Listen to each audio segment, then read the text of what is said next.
릭 워렌 목사님의 책 목적이 이끄는 40일 그 책에 보면 이 세상에 우리가 사는 동안 꼭 해야 될 일이 5가지가 있다고 그럽니다.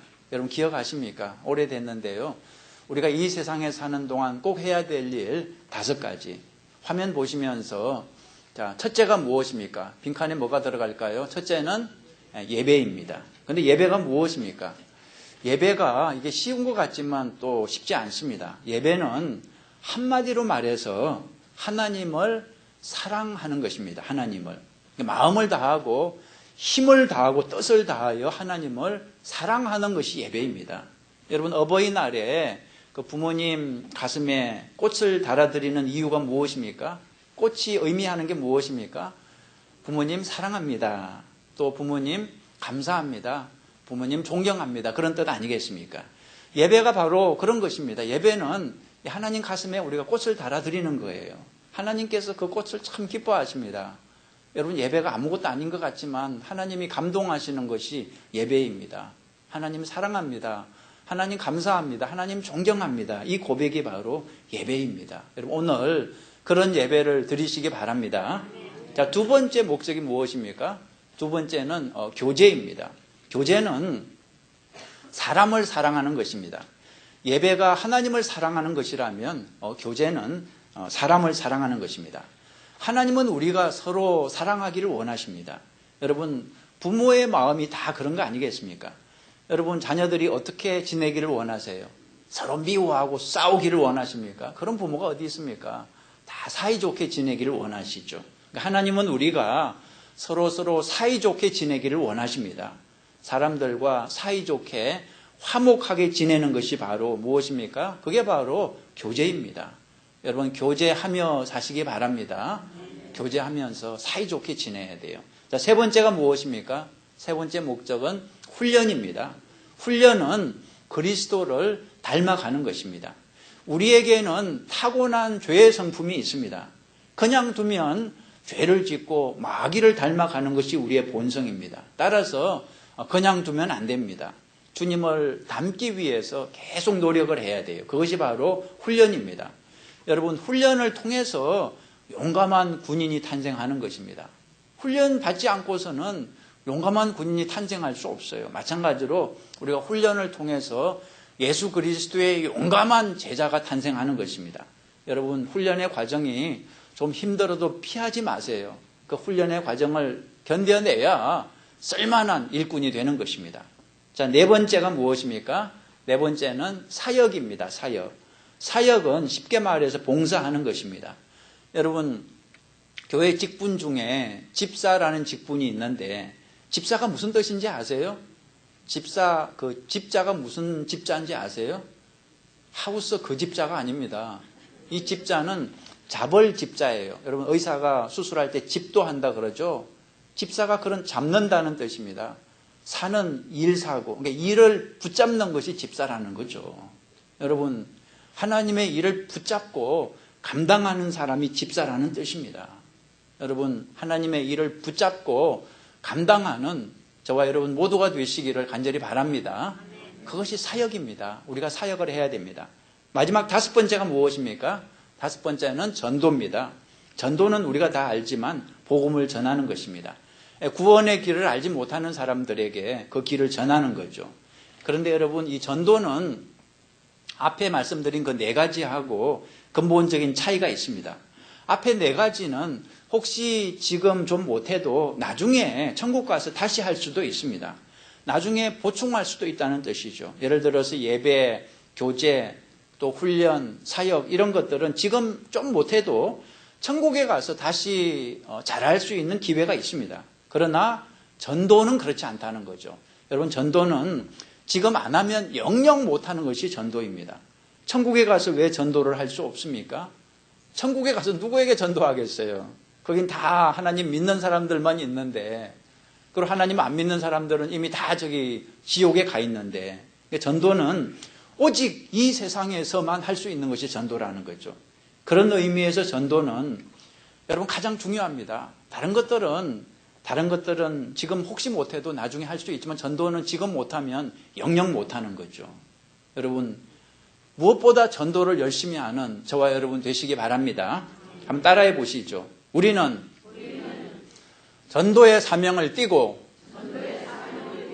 이 땅에 태어났다. 어디서 많이 듣던 소리예요? 우리는 전도의 사명을 띠고 이 땅에 태어났다. 전도는 사명입니다. 사명입니다. 해도 되고 안 해도 되는 그런 옵션이 아니라 우리가 이 세상에 사는 동안 반드시 해야 하는 사명입니다. 여러분 사도행전 20장 24절에서 바울이 전도에 대해서 이렇게 말을 하고 있습니다. 보세요.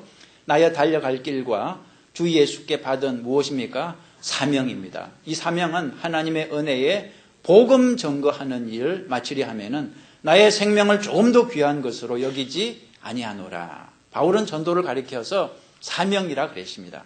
주 예수께 받은 사명이다. 바울은 이 사명을 위해서 자기 목숨도 아끼지 않겠다고 고백했습니다. 예수님은 우리에게 전도를 하라고 명령을 하셨어요. 사도행전 1장 8절 오늘 성경 본문인데요. 다시 한번 우리 같이 읽겠습니다. 오직 성령이 너희에게 임하시면 너희가 권능을 받고 예루살렘과 온 유대와 사마리아와 땅끝까지 이르러 내 증인이 되리라 하시니라. 예수님은 우리에게 증인이 되라 이렇게 말씀하셨어요. 예루살렘과 온 유대와 사마리아와 땅끝까지 이르러 내 증인이 되라. 여러분 증인이 무엇입니까? 증인이 뭐하는 사람입니까? 여러분 교통사고가 발생했을 때 한번 생각해 보시죠. 증인이 뭐하는 사람입니까? 증인은 목격자를 뜻합니다. 사고 현장에서 모든 것을 목격한 사람. 증인은 자기가 본 것을 말하는 사람입니다. 자기가 경험한 것을 솔직하게 말하는 사람입니다. 여러분 그 목격자를 찾습니다. 그런 현수막 그런 거 걸려있는 거 한국에서 보신 적 있으시죠? 목격자를 찾습니다. 목격자를 애타게 찾는 마음을 우리가 알 수 있는데 하나님은 우리가 목격자가 되기를 원하세요. 하나님은 우리가 증인 되기를 원하십니다. 우리가 목격한 거, 우리가 체험한 거, 내가 만난 예수님, 내가 발견한 진리를 증거하기를 원하신다는 것입니다. 여러분 예수님이 이렇게 간절하게 원하시는 전도를 우리가 마땅히 감당해야 되지 않겠습니까? 그런데 전도는 어디서부터 시작을 해야 될까요? 자, 전도의 장소는 어디일까요? 예루살렘과 온 유대와 사마리아와 땅끝까지 이르러 이 말씀에서 우리가 답을 얻을 수 있습니다. 자, 첫째 빈칸 한번 채워보시죠. 어디에서부터 시작합니까? 첫째 예루살렘입니다. 예수님이 제자들에게 증인의 사명을 주실 때 제자들은 모두 예루살렘에 있었습니다. 예수님은 제자들이 예루살렘에서부터 증인의 사명을 시작하기 원했습니다. 예루살렘은 내가 속한 장소를 뜻합니다. 그러니까 내가 지금 속해 있는 거기서부터 이 증인의 사명을 감당하라는 것입니다. 자, 두 번째는 어디입니까? 두 번째는 유대입니다. 유대. 유대는 어디를 뜻하냐 그러면 예루살렘은 하나의 도시죠. 근데 유대는 나라입니다. 그러니까 도시를 넘어서서 이제 나라로. 그러니까 내가 속한 그 과정을 넘어서서 이웃에게 이제 복음을 전하라 이런 뜻이 되겠죠. 그다음에 세 번째는 어디입니까? 사마리아입니다. 사마리아. 사마리아는 여러분 유대하고 이렇게 붙어 있는 곳이 사마리아인데요. 근데 가까이 있지만 전혀 다른 곳입니다. 생각이 다르고 문화가 달라서 서로를 전혀 이해하지 못하는 곳이죠. 그러니까 사마리아는 우리와 다른 나라, 다른 문화와 인종을 상징한다고 말할 수 있습니다. 그러니까 한국 사람 말고 여기 하와이 로컬 사람에게도 가서 다른 인종에게도 가서 복음을 전하라 그런 뜻이 되겠죠. 마지막 네 번째가 어디입니까? 네 번째는 땅끝입니다. 땅끝은 어디일까요? 땅끝까지 가라 이 말은 남김없이 모든 사람에게 복음을 전하라 그런 뜻입니다. 예수님은 우리가 복음을 전하기 원하시는데 첫째는 여러분이 속한 그 가족에게 전하고 내 가족에게 전해야 됩니다. 이웃에게 전하고 나아가서 다른 인종에게도 전해야 됩니다. 그리고 나아가서 세계 모든 사람에게 전하기를 원하시는 것입니다. 예수님이 이렇게도 간절하게 전도를 하라고 그러는데 우리가 이 명령에 순종해야 마땅하지 않겠습니까? 그런데 여러분 그런 생각을 해보셨어요? 하나님은 왜 이렇게 전도를 간절하게 원하실까요? 우리는 별로 전도에 대해서 관심이 없는데 하나님은 왜 이렇게 전도에 목을 메고 간절하게 원하실까요? 그 이유를 아세요? 여러분 이렇게 한번 생각해 보면 이해가 되실 것입니다. 혹시 여러분 가운데 과거에 자녀를 잃어버려 보신 적 있으세요? 길에서 자녀를 잃어버려 보신 적 있으세요? 여러분 자녀를 잃어버린 그 부모의 마음이 어떨까요? 옛날에 저희 집은 제 여동생을 잠깐 잃어버린 적이 있습니다. 제 여동생 그때 초등학교 한 3학년쯤 됐는데 서울에 잠깐 놀러 왔다가 길을 잃어버렸어요. 아침부터 저녁까지 동생이 나타나지 않았습니다. 제가 저보다 3살 정도 어린 동생인데요. 그때 집안 분위기를 제가 생생하게 기억을 합니다. 처음에는 막 제가 화가 나더라고요. 제가 오빠인데 이거 돌아오기만 해봐라. 내가 혼을 내줄 거야. 막 이렇게 결심했어요. 너무 사람들, 가족들 걱정을 시키니까 돌아오기만 해봐라. 혼을 내줄 거야. 근데 시간이 점점 지나니까 마음이 변하더라고요. 나중에는 제발 무사히 돌아만 와라. 맛있는 거 사줄 테니까 제발 무사히 돌아만 와라.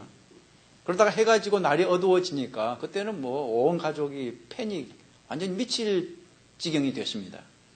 다행히도 저녁 8시쯤에 어떤 분이 길에서 울고 있는 동생을 데려다 주었습니다. 동생을 다시 찾았을 때 그때 그 기쁨은 정말 말로 다 할 수가 없습니다. 잃어버린 자녀를 다시 찾았을 때 그 기쁨은 말로 할 수가 없는 거죠. 여러분 전도가 바로 그런 것입니다. 전도는 잃어버린 자녀를 다시 찾는 것입니다. 그래서 하나님께서 그렇게 간절하신 거죠. 전도는 정말 간절한 마음으로 하는 겁니다. 여러분 성경에 나오는 탕자의 비유 기억하세요? 여기 보면 아들을 잃어버린 아버지의 마음이 잘 나오고 있습니다. 둘째 아들이 집을 나갔잖아요. 뭐 쉽게 말해 가출한 거죠. 가출을 했는데 이 아들이 어떻게 됐습니까? 자기 딴에는 뭐 잘 살아보겠다고 떠났는데 잘 살기는커녕 아주 비참한 인생이 되고 말았죠. 여러분 이 스토리에서 정말 중요한 것은 아버지의 마음입니다. 아버지를 배신하고 집을 떠난 그 아들. 그 아들을 아버지가 포기하지 않았어요. 매일매일 기다리고 오늘 돌아올까 내일 돌아올까. 그래서 탕자가 멀리 보일 때 아버지가 달려가지 않았습니까? 달려가지 않아요. 이 아버지의 마음이 바로 하나님의 아버지의 마음이라는 거죠. 여러분 하나님은 집 나간 아들, 딸을 그렇게 기다리고 계십니다. 잃어버린 자녀를 다시 회복하기를 원하신다는 거죠. 집 나간 하나님의 자녀들이 세계 곳곳에서 길을 잃고 방황을 하고 있는데 자기 딴에는 하나님 없이 얼마든지 잘 살 수 있다고 큰 소리치고 떠났는데 막상 살아보니까 인생이 비참해지지 않았습니까? 여러분 공산주의가 가장 좋은 예죠. 공산주의가 하나님을 떠난 그런 자녀와 같습니다. 공산주의가 주장하는 것이 무엇입니까? 신은 없다잖아요. 종교는 편이다.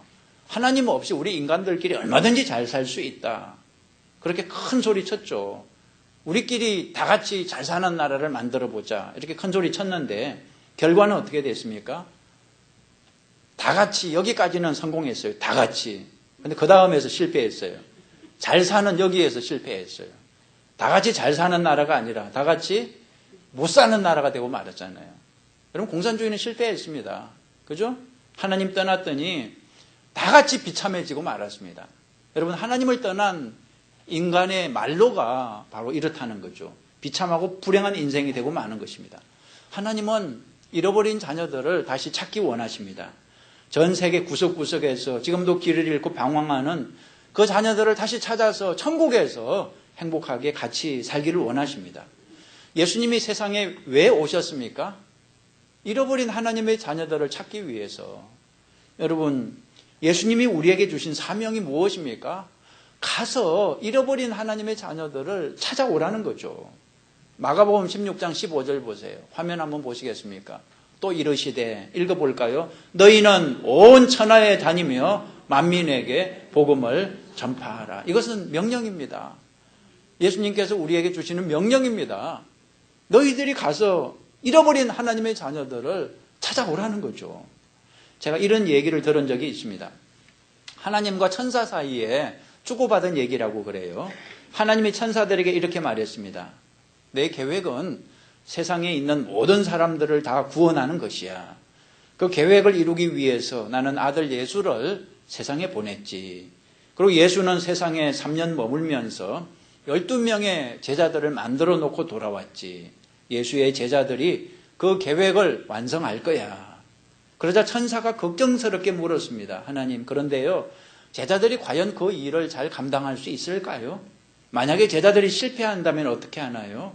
혹시 다른 대책이 있으신가요? 그러자 하나님이 곰곰 생각하시더니 이렇게 대답을 하셨다고 그래요. 다른 대책은 없지. 여러분, 우리가 성경을 보면 알 수 있지만 정말 하나님은 다른 대책이 없으십니다.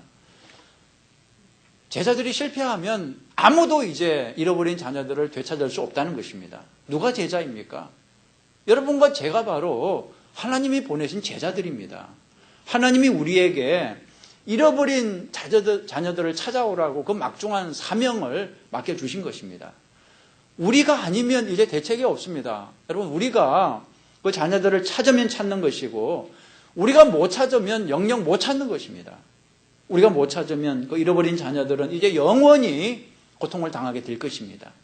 우리는 우리가 맡은 이 사명을 중요하게 생각을 해야 됩니다. 여러분, 세상에 이것보다 더 중요한 일이 어디에 있겠습니까?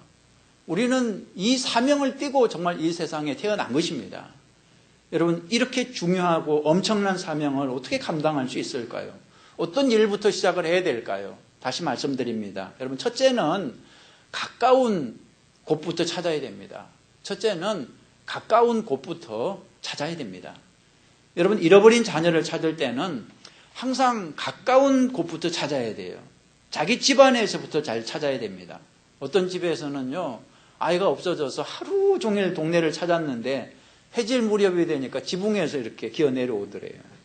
저도 어릴 때 그런 적이 진짜 있었는데요. 저희 집은 기와집이었는데 어느 봄날 지붕에 올라가서 그 봄 햇볕이 따뜻하잖아요. 그리고 그 기와에 누워서 있다가 그냥 잠이 들었어요. 한참을 자고 내려오니까 그냥 집에서는 애가 없어졌다고 야단이 났더라고요. 그러니까 여러분, 잃어버린 자녀를 찾을 때는 가까운 곳에서부터 찾아야 됩니다. 집안에서부터. 여러분, 집안 식구들, 가까운 친척들에게 먼저 복음을 전하시기 바랍니다. 누가복음 8장에 보면 예수님이 어떤 남자의 병을 고쳐주셨어요. 예수님이 이 남자의 병을 고쳐주니까 이 남자가 자기도 예수님과 같이 다니고 싶다 그랬습니다. 그런데 예수님이 놀랍게도 거절을 하셨어요. 예수님이 거절하신 이유를 이렇게 말씀하셨습니다. 누가복음 8장 39절 성경 보시죠. 읽어볼까요? 집으로 돌아가 하나님이 내게 어떻게 큰일 행하신 것을 일일이 구하라 하시니 저가 가서 예수께서 자기에게 어떻게 큰일 하신 것을 온 성내에 전파하니라. 여러분, 여기서 집으로 돌아가, 이 부분을 주목하십시오. 어디로 돌아가라고요? 집으로 돌아가. 그러니까 우리의 전도는 집에서부터 시작을 해야 한다는 것입니다. 아직도 구원받지 못한 여러분의 가족에게 먼저 복음을 전하시기 바랍니다. 그리고 나아가서 가까운 이웃에게 복음을 전하는 거죠. 이 누가복음 8장의 이 남자는 예수님의 말씀을 듣고 순종했어요. 집으로 돌아가서 복음을 전했습니다. 가족들에게 내가 만난 예수님에 대해서 전하고 나아가서 온 성에 전파했다고 성경은 기록하고 있습니다. 이것이 바로 하나님이 우리에게 원하시는 것입니다. 여러분, 먼 곳으로 가기 전에 먼저 집으로 돌아가서 가정에서 또 친구들에게 그 다음에 이웃에게 이렇게 확장을 해나가는 거죠. 여러분, 조사에 따르면 미국에 사는 사람들이 10년 전보다 훨씬 영적인 것에 관심을 가지고 있다고 그럽니다. 어떤 조사에 따르면 6,500만 명의 미국인들이 출석하는 교회가 없다고 그래요. 그리고 그 중에서 절반 정도, 3,400만 명 정도는 누군가 자기에게 전도한다면 기꺼이 교회에 다닐 마음이 있다고 그래요. 그러니까 3,400만 명이 전도를 기다리고 있다는 그런 뜻입니다. 또 다른 조사에서는 10대들이 뭐 섹스나 마약이나 음악에 관한 것보다 하나님에 대해서 말하는 것을 좋아한다고 그래요. 여러분, 사람들이 전도를 싫어할 거야. 그래서 나는 전도하기 싫어. 이것은 오해입니다. 그렇지 않습니다. 여러분, 전도를 목마르게 기다리는 사람들이 많이 있다는 것입니다. 한마디만 하세요. 우리 교회 한번 같이 가보시지 않을래요? 이 한마디 말을 기다리고 있는 사람들이 사실은 많이 있다는 것입니다. 내가 그 말 한마디를 했으면 그 영혼을 구원할 수 있었는데 내가 그 말을 안 해서 그 영혼을 영원히 잃어버렸다면 그 원통함을 영원히 어떻게 잊을 수 있겠습니까? 여러분 이것을 기억하십시오. 내 주위에 있는 사람들은 하나님이 나에게 맡겨주신 사명입니다. 여러분 주위에 있는 그 사람들은 내가 전도해야 될 사명입니다. 여러분의 남편이 불신자라면 그 남편은 여러분에게 하나님이 맡겨주신 사명입니다. 내 주변에 있는 모든 사람들은 다 나의 선교 대상입니다. 아프리카로 가야 선교사가 아니라 내 옆에 있는 사람을 놓고 기도하고 복음을 전하는 것이 나에게 주신 사명입니다. 여러분 전도하는 방법은 여러 가지가 있죠. 첫째는 내가 예수님을 믿고 행복하게 살아가는 그 모습을 보여주는 것입니다. 내가 예수 믿고 행복하게 사는 그 모습을 보면 그것이 전도가 됩니다. 또 하나는 내가 전도하기를 원하는 사람을 놓고 계속해서 기도하는 것, 중보기도하는 것이 그것이 전도의 중요한 방법이 됩니다. 또 한번 말을 건네보세요. 이번 땡스기빙에 우리 교회 한번 같이 가실래요? 말을 한번 건네보세요. 우리 남편 싫어할 거예요. 저 친구는 싫어할, 여러분 그런 생각 하지 마시고 그 말 한마디를 기다리는 사람들이 있습니다. 그렇게 말을 한번 건네보세요. 그리고 또 설교 CD를 주면서 이거 한번 들어보실래요? 또 기독교 서적을 이렇게 선물해 주면서 이거 한번 읽어보실래요? 얼마든지 할 수 있습니다. 여러분 세상에 저절로 하나님을 믿는 사람은 거의 없습니다. 누군가 복음을 전했기 때문에 하나님을 믿게 되는 거죠. 여러분은 어떻게 해서 하나님을 믿게 되셨습니까? 그냥 저절로 딱 그냥 믿음이 생기셨어요? 그렇지 않습니다. 저만 해도요. 저한테 열심히 전도했던 친구가 있었어요. 여러분도 누군가가 여러분에게 복음을 전해 주었기 때문에 오늘 이렇게 예수님을 알고 하나님을 알게 된 거 아니겠습니까? 이제는 여러분의 차례입니다. 여러분이 전할 차례입니다. 여러분 주변에 있는 사람들에게 복음을 전하십시오. 베드로후서 3장 9절에 이런 구절이 있습니다. 주의 약속은 어떤 이에 더디다고 생각하는 것 같이 더딘 것이 아니라 오직 너희를 대하여 오래 참으사 아무도 멸망치 않고 다 회개하기에 이르기를 원하시느니라. 하나님은 한 사람도 지옥에 가는 것을 원하시지 않습니다. 여러분 하나님이 왜 세상을 빨리 심판하지 않으시는지 아세요? 왜 자꾸 심판을 연기하는지 아세요? 한 사람이라도 더 구원하기를 위해서 심판을 연기하고 있다는 것입니다. 여러분 지옥은 본래 마귀 사단을 위해서 만들어진 장소지 인간을 거기 보내기 위한 그런 장소가 아닙니다. 하나님의 마음은 한 사람도 지옥에 가는 것을 원하시지 않습니다. 하나님은 모든 사람을 다 구원하기를 원하십니다. 여러분 하나님은 이 세상에서 가장 귀하게 생각하는 것이 영혼입니다. 한 영혼입니다. 그래서 하나님은 한 영혼을 구원할 수만 있다면 정말 아무것도 아끼지 않을 것입니다. 우리가 정말 하나님을 사랑한다면 하나님의 마음을 품어야 돼요. 하나님이 귀하게 생각하는 것을 나도 귀하게 생각을 해야 됩니다. 여러분 하나님 사랑하세요? 그러면 하나님이 귀하게 생각하는 것을 나도 귀하게 생각을 해야 됩니다. 하나님이 한 영혼을 귀하게 생각한다면 우리도 그 한 영혼을 귀하게 생각해야 됩니다. 하나님의 소원은 영혼 구원입니다. 정말 꿈에도 소원이 영혼 구원입니다. 우리는 세상에서 제일 좋은 소식을 알고 있잖아요. 누구든지 예수 그리스도를 믿기만 하면 구원받을 수 있다는 소식, 이것보다 더 좋은 소식은 이 세상에 없습니다. 우리가 이 소식을 전해야 되죠. 여러분 살아계시는 동안 여러분 일생에서 정말 한 영혼이라도 구원하실 수 있기를 바랍니다. 가까운 곳에서부터 여러분 주변에 여러분 가정에서부터 한 영혼을 구원하시기 바랍니다. 그런데 여러분 여기서 끝나면 안 돼요. 그 다음 단계가 우리 주변을 넘어가는 거죠. 예루살렘과 유대 땅을 넘어서 또 사마리아 땅에도 가야 되는 거죠. 유대인들은 사마리아 사람을 참 싫어했습니다. 자기들하고 너무나 달랐기 때문에 싫어했습니다. 전통이 다르고 풍습이 다르고 신앙이 달랐습니다. 서로 상종을 하지 않았어요. 그런데 예수님은 사마리아 땅에도 가야 된다. 이 말씀은 너희하고 다른 사람에게도 가서 복음을 전하라. 네가 싫어하는 사람에게도 가서 복음을 전하라. 그런 뜻입니다. 바울은 고린도전서 9장에서 이렇게 말했습니다. 약한 자들에게는 내가 약한 자와 같이 된 것은 약한 자들을 얻고자 함이요 여러 사람에게 내가 여러 모양이 된 것은 아무쪼록 몇몇 사람들을 구원코자 함이니 그랬습니다. 다시 말해서 바울은 믿는 사람들하고만 어울리지 않았다는 거죠. 나하고 다른 사람들, 내가 만나기 불편한 사람들, 그 사람들에게도 가서 복음을 전해야 한다는 거죠. 여러분, 참 나하고 다른 사람에게 가서 복음을 전하는 것은 귀찮은 일입니다. 그죠? 만나고 싶지 않아요. 근데 여러분 이것을 기억하십시오. 나는 귀찮아도 상대방은 죽느냐 사느냐 생명이 달려있는 문제 아니겠습니까? 내가 좀 귀찮고 힘들어도 한 영혼을 구원할 수 있다면 기꺼이 내가 가야 하지 않겠습니까?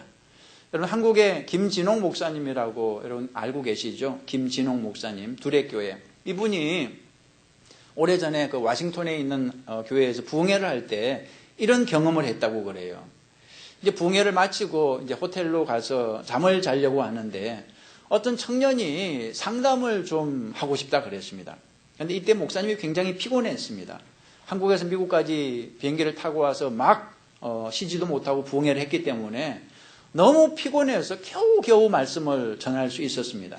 그리고 또 내일 새벽에는 또 일어나서 또 새벽 말씀을 전해야 하기 때문에 너무 피곤해서 그 청년에게 내일 상담을 하자 그랬습니다. 근데 이 청년이 너무 중요한 문제라고 그러면서 오늘 밤에 꼭 좀 시간을 내달라고 그랬습니다. 근데 이 김 목사님은 마음속에 좀 괘씸했다고 그래요. 지금 강사가 피곤해 죽겠는데 자기 입장만 생각하는 게 좀 괘씸해서 단호하게 우리 내일 봅시다. 내일 합시다. 그러고 그냥 호텔로 갔다고 그래요. 그 다음날 그 청년을 만나려고 했는데 그 청년이 나타나지 않았습니다. 그리고 나중에 소식을 들었는데 그 청년이 지난날 밤에 자살을 했다는 거예요. 박사 과정을 공부하는 유학생 청년이었는데 그 지도 교수랑 심각한 의견 충돌이 있어서 더 이상 그 교수 밑에서 박사 논문을 쓸 수 없는 상황이었다고 그래요.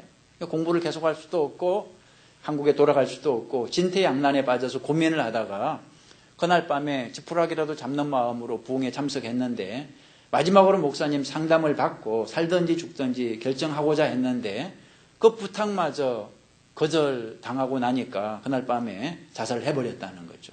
이 김진홍 목사님이 이 사건을 얘기하면서 정말 평생 잊을 수 없는 자기 무거운 마음의 짐이 됐다는 거죠. 그때 좀 피곤했지만 제가 같은 목사니까 알죠. 정말 피곤합니다. 정말 피곤해요. 그렇지만 죽기를 각오하고 상담을 해줄 걸 그런 후회를 했다는 것입니다. 여러분 내가 좀 귀찮고 내가 좀 힘들어도 한 사람을 살릴 수 있는 일이라면 기꺼이 정말 안다면 그 사람을 만나야 하지 않겠습니까? 내가 조금만 신경을 쓰면 한 사람을 살릴 수 있는데 어떻게 가만히 있을 수 있겠습니까? 진리를 알면서 구원의 길을 알면서 어떻게 침묵을 지킬 수 있겠습니까? 여러분 생명의 양식을 자기는 창고에 가득 쌓아놓고 자기만 먹고 다른 사람들은 굶어 죽게 만드는 것은 죄를 짓는 것입니다. 그리고 치료할 수 있는 약을 자기는 가지고 있으면서 다른 사람은 약이 없어서 죽어가고 있다면 그 사람에게 약을 주지 않는 것은 죄를 짓는 것입니다. 에스겔 3장 18절에 하나님이 경고하세요. 보세요. 하나님의 말씀입니다. 내가 악한 사람을 향해 너는 반드시 죽을 것이다 라고 말하면 너는 그대로 그에게 경고해야 한다. 만약 그렇게 하지 않으면 그 악한 사람은 자기의 죄 때문에 죽겠지만 나는 그 사람이 죽는 것에 대한 책임을 너에게 물을 것이다. 여러분 이것은 무서운 말씀입니다.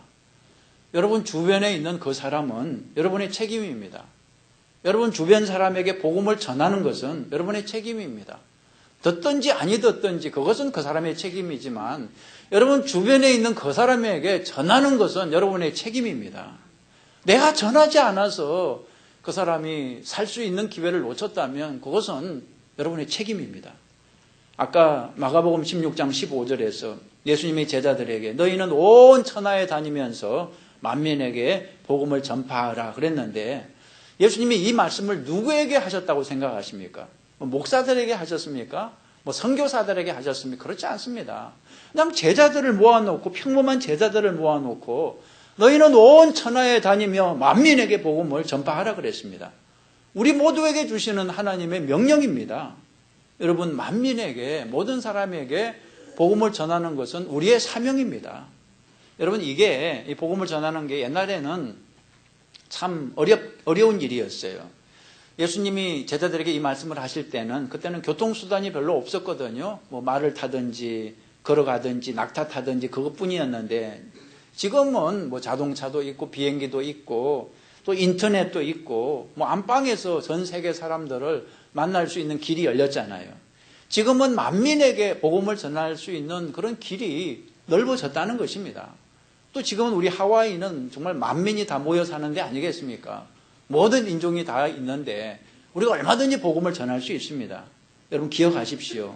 모든 사람은 예수 그리스도가 필요합니다. 예수님은 길이요 진리요 생명이기 때문에 모든 사람에게 필요합니다. 그럼 모든 사람에게 우리가 예수 그리스도의 복음을 전해야 됩니다.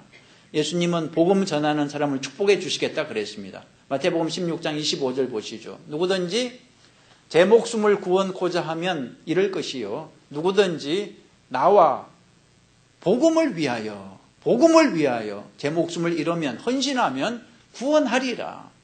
여러분, 복음을 위하여 우리가 헌신할 때 하나님께서 우리 인생을 축복해 주시겠다는 것입니다. 여러분, 복음을 전하십시오. 건강해지실 것입니다. 복음을 전하십시오. 풍성한 축복을 받게 될 것입니다. 마태복음 6장 33절에 너희는 먼저 그의 나라와 그의 의를 구하라. 하나님이 가장 기뻐하시는 그 일을 하라는 것입니다. 그리하면 이 모든 것을 너희에게 더하시리라 그랬습니다. 하나님께서 우리 육신의 인생을 부족하지 않도록 공급해 주시고 채워주시겠다는 것입니다. 의사들은 자기 손으로 한 사람의 생명을 살릴 때 말할 수 없는 기쁨을 얻는다고 말을 합니다. 근데 그래봤자 사실 그 사람은 다시 죽게 됩니다. 의사가 하는 일은 생명을 잠깐 연장시키는 것밖에 없습니다. 근데 우리가 하는 일은 무엇입니까? 정말 생명을 살리는 것입니다. 영원히 살게 하는 것입니다. 여러분, 세상에 이것보다 더 가치 있고 또 중요하고 기쁨을 주는 일은 없습니다.